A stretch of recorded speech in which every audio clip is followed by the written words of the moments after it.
আমি তোমাকে দেখাবো বাজেট ফ্রেন্ডলি কিছু প্রোডাক্ট দিয়ে ঘরে বসে কীভাবে স্কিন কেয়ার করতে পারবে, তাও আবার আন্ডার 300। তো তোমরা দেখতেই পাচ্ছ আমি ফেস ওয়াশ করে চলে এসেছি।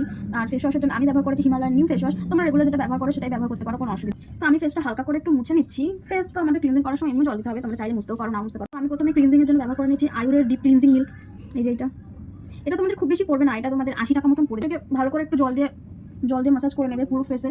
2 মিনিট মতো করলেই যথেষ্ট ক্লিনজিং। তো আর তোমরা এটা সপ্তাহে একদিন করে করতেই পারো, খুব ভালো। ওপেন পোরসগুলো তোমার অনেকটা বন্ধ হয়ে যায়, ওপেন পোরসের প্রবলেমটা থাকে না। তো আমি ফেসটা ক্লিনজিং করে ভালো করে ক্লিন করে নিয়েছি। এরপর আমি ব্যবহার করছি টোনার। আমার কাছে আছে প্লামের রোজ ওয়াটার টোনার। তোমরা দেখতে পাচ্ছ কিনা আমি বুঝতে পারছি না। এটা আছে প্লামের রোজ ওয়াটার টোনার। এটার প্রাইসও ওরকম, এটার প্রাইস আছে 225 টাকা। যাই হোক, আমি তোমাকে অ্যাপ্লাই করে নিচ্ছি। আছে এখন ব্যবহার করবো ময়শ্চারাইজার। আমি এখন ব্যবহার করছি নিভিয়ার সফট। এটার প্রাইসও আছে ওরকম 52 টাকা। তো আমার বাজেট ফ্রেন্ডলি প্রোডাক্ট দিয়ে বাড়িতে বসে স্কিন কেয়ার তোমাদের কেমন লাগলো অবশ্যই জানিও আমাকে। ওকে, বাই।